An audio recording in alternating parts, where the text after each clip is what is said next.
Brought to you by Agilus Diagnostics.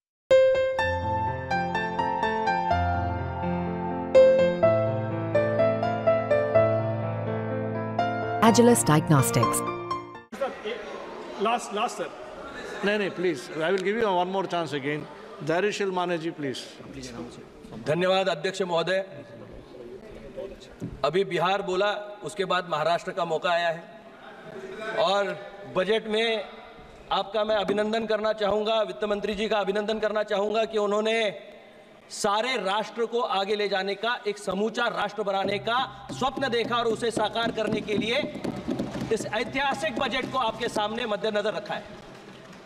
कई लोग इसको छोटी नज़र से देखते हैं।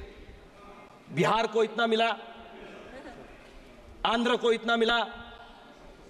अगर ये विकास यात्रा में ये दो राज्य छूट जाए, जो संकल्प प्रधानमंत्री नरेंद्र जी मोदी साहब ने लिया है, इस राष्ट्र को 2047 में विकसित राष्ट्र में परिवर्तित करने का वो सपना और वो ध्येय अगर पूरा करना है तो सारे देश को एक साथ लेके चलना होगा। और अगर कोई माँ है, उसके कई बच्चे हैं, तो जो सबसे छोटा बच्चा है या कमजोर बच्चा है, उस पर माँ ज्यादा ध्यान देती है। सरकार ने अगर पिछड़े राज्य के लिए कुछ करने की कोशिश की है तो उसमें आपके पेट में क्यों दुखता है, इसका आपको ध्यान रखना पड़ेगा। महाराष्ट्र हमेशा अव्वल राज्य रहा है, आपको महाराष्ट्र का पता नहीं है शायद। हर क्षेत्र में महाराष्ट्र इस देश के राजस्व में भी अव्वल रहा है, आर्थिक राजधानी भी रही है। महाराष्ट्र ने हमेशा ही राष्ट्र की उन्नति का काम किया है, कभी उसको पीछे खींचने का काम नहीं किया। और इस बार भी राष्ट्र को आगे बढ़ाने के लिए महाराष्ट्र कंधे से कंधा मिलाकर केंद्र सरकार के साथ महाराष्ट्र राज्य की सरकार खड़ी है। मैं कुछ आंकड़े संसद के सामने देना चाहूंगा।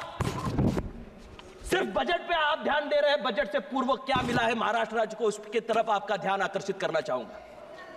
महाराष्ट्र राज्य को 76,000 करोड़ रुपए का पोर्ट बजट होने। श्री माने जी एक second. Honorable members, it is 6 o'clock right now and I have a long list of speakers. If House allows, I extend the time of the House till 8 p.m.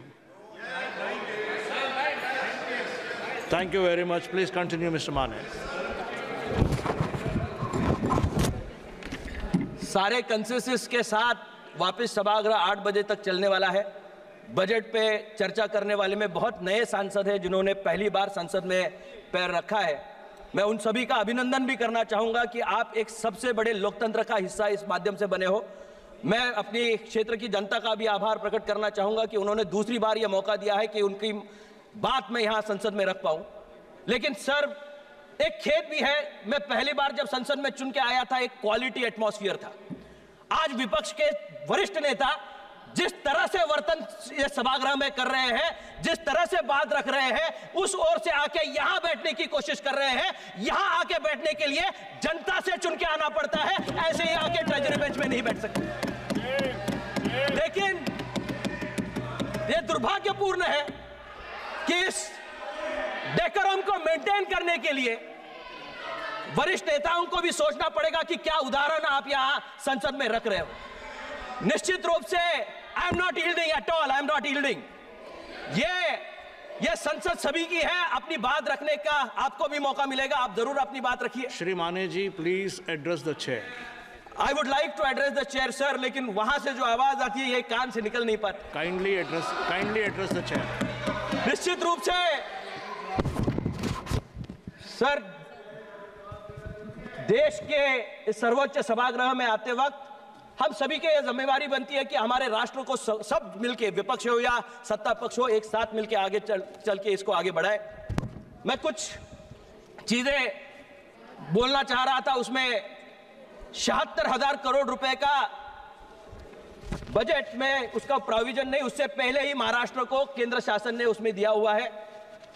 मेरे एक साथी थे, वो कल बोल रहे थे, कुर्सी की बेटी बांधे रखिए, मौसम बदलने वाला है।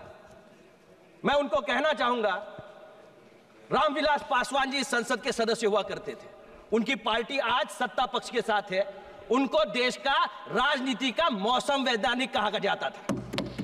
जिस तरफ मौसम जाने वाला है उसका रुख क्या है यह देश जानता है, और उसीलिए नरेंद्र मोदी जी को तीसरी बार पंतप्रधान बनाया है, प्रधानमंत्री बनाया है। देश का रुख जमीन से जुड़े हुए लोगों के साथ है, कुर्सी की पेटी बांधने वालों के साथ। हम जमीन से जुड़े हुए लोग हैं, जमीन के लोगों के साथ जुड़े हुए राजनीति करते हैं, और इसीलिए विपक्ष हारने के बाद भी जल्लोश में है। सत्ता पक्ष जीतने के लिए हमें कोई ज्यादा लोगों के सामने नहीं जाना पड़ा, क्योंकि योजनाएं जो यहां मोदी सरकार ने बनाई थी, मोदी जी की गारंटी चली है, और इसीलिए यह सरकार वापस एनडीए की सरकार बनी है। इसका जीवंत उदाहरण यह सभागृह है। लेकिन वो खुश है अपने जमाने में। एक पुराना सीरियल हुआ करता था मुंगेरी लाल के हसीन सपने, वो अपने हसीन सपनों में, रंगीन सपनों में तल्लीन है। मैं उनको डिस्टर्ब नहीं करना चाहता, लेकिन इस देश का भविष्य उचित हाथों में देने का काम इस देश की जनता ने किया है। मैं अपनी पार्टी शिवसेना ने जो किया है उसका आपके सामने यहां मद्देनजर रखना चाहूंगा। मराठी में मैं अपने लोगों के लिए कुछ कहना चाहूंगा। मी जरा आपली परवानगी घेतो की मराठीमध्ये आमच्या लोकांना कळावं, जे इथं विपक्षामध्ये बसलेत त्यांना कळावं की राज्याला काय मिळालंय, काय योजना बजेटमध्ये या ठिकाणी आलेत। आजचे बजेट हे फक्त निव्वळ कुठल्या एका वर्गासाठी नसून आजचे बजेट हे शेतकरी, महिला, युवा, कौशल्य विकास, रोजगार, पायाभूत सुविधांचा उभारणीसाठी म्हणून या ठिकाणी केलेले आहे। महिला आणि मुलींच्या सक्षमीकरणासाठी केलेले आहे। तब्बल 3 लाख कोटी रुपयांची तरतूद ही या ठिकाणी या बजेटमध्ये केलेली आहे। युवकांसाठी 2 लाख कोटी रुपयांची या ठिकाणी तरतूद केलेली आहे। एक सांसद अभी चले गए, उन्होंने कहा कि महाराष्ट्र से नौकरियां जा रहे हैं। आप जाओ, उद्योगपति जो आने वाले हैं महाराष्ट्र, उनके घर के सामने बॉम्ब रखने का काम करो।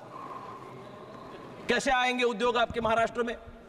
नानार जैसा प्रोजेक्ट महाराष्ट्र में आने वाला था, उसके सामने आपने आंदोलन करा, लोगों की उनकी मनीषा को बिगाड़ दिया। 2 लाख नौकरियां महाराष्ट्र में बनने वाली थी, उसको विरोध करने का काम इन लोगों ने किया। और आज ये कहते हैं कि महाराष्ट्र में उद्योग नहीं आ रहे। मेट्रो कारशेड के लिए उन्होंने विरोध करा। आज भी जो 76,000 करोड़ रुपीस पोर्ट के लिए आए हुए हैं, उसको भी ये महाराष्ट्र में विरोध कर रहे हैं। इनको महाराष्ट्र की उन्नति से कुछ लेना देना है नहीं। इनको सिर्फ अपनी राजनीतिक महत्वाकांक्षा के लिए राज्य को अपने हिस्से के लिए यहां यूज करना है। पिछले 10 साल में महाराष्ट्र में 10 साल में जो यहां दिया गया है 10 लाख कोटी रुपए हे महाराष्ट्राच्या विकासाला देण्यात आले। नरेंद्र मोदी साहेबांच्या 10 वर्षाच्या कालखंडामध्ये 10,05,000 कोटींची आर्थिक महाराष्ट्राला मदत मिळाली। त्यामध्ये आपल्याला या ठिकाणी मुद्दामून सांगितलं पाहिजे की कोणकोणत्या गोष्टी या ठिकाणी आल्या। एअरपोर्टसाठी विकसित करण्यासाठी 4,04,000 कोटी रुपये देण्यात आले। 6 पदरी अटल सेतूसाठी म्हणून निधी देण्यात आला। पालखी सोहळ्यासाठी म्हणून 11,000 कोटीचा या ठिकाणी निधी देण्यात आला। रेल्वेसाठी म्हणून 5800 कोटी रुपयांचा या ठिकाणी निधी देण्यात आला। मत्स्यपालनासाठी म्हणून 2600 कोटी रुपयाचा निधी देण्यात आला। महाराष्ट्राच्या साखर कारखानदारीसाठी म्हणून 10,000 कोटीचं पॅकेज हे महाराष्ट्र शासनाला या ठिकाणी देण्यात आलं। या विविध पातळीवर महाराष्ट्राला पुढे नेण्याचं काम केंद्र या ठिकाणी करत असताना मी आपल्याला या ठिकाणी अध्यक्ष महोदय विनंती करतो की पुराची परिस्थिती माझ्या मतदारसंघापासून ते ग्रामीण भागातल्या या ठिकाणी अनेक महाराष्ट्रामध्ये कार्याकोपऱ्यापर्यंत येते। त्याच्यासाठी सुद्धा 3,000 कोटीचं वर्ल्ड बँकेकडून पॅकेज देण्यात आलंय। केंद्र शासनाने सुद्धा त्याला भरीव निधी त्या ठिकाणी देण्यात यावा की ज्याच्यामुळे या ठिकाणी त्याला मदत त्या ठिकाणी व्हावी। गड किल्ले हे महाराष्ट्राचं सौंदर्य आहे, महाराष्ट्राचं भूषण आहे। शिवछत्रपतींच्या गड किल्ल्यांवर अतिक्रमण वाढतायत। माझ्या जिल्ह्यामध्ये विशाळगडावर अतिक्रमण झालं, त्याच्यावर या ठिकाणी उद्रेक निर्माण झाला। मला आपल्याला विनंती करायची आहे, एएसआयचं याच्यावर मॉनिटरिंग झालं पाहिजे। एकाही गड किल्ल्यावर अतिक्रमण होता कामा नये, झालेली अतिक्रमण निघाली पाहिजेत। याच्यासाठी केंद्र सरकारने या ठिकाणी लक्ष घालावं आणि महाराष्ट्राच्या विकासाला यापूर्वीही नरेंद्र मोदी सरकारने बळ दिलंय, या पुढच्या काळामध्येही एकनाथ शिंदे आणि नरेंद्र मोदी साहेबांच्या नेतृत्वाखालील महाराष्ट्रामधलं सरकार हे अतिशय चांगल्या पद्धतीने काम करतं आणि याच्या पुढच्या काळामध्ये सुद्धा राष्ट्र निर्मितीच्या काळामध्ये महाराष्ट्राचं योगदान तसंच राहील। एवढ्या शब्दांसह मी माझ्या शब्दांना विराम देतो। जय हिंद, जय महाराष्ट्र। धन्यवाद माने जी। माननीय सदस्य राहुल कासवान।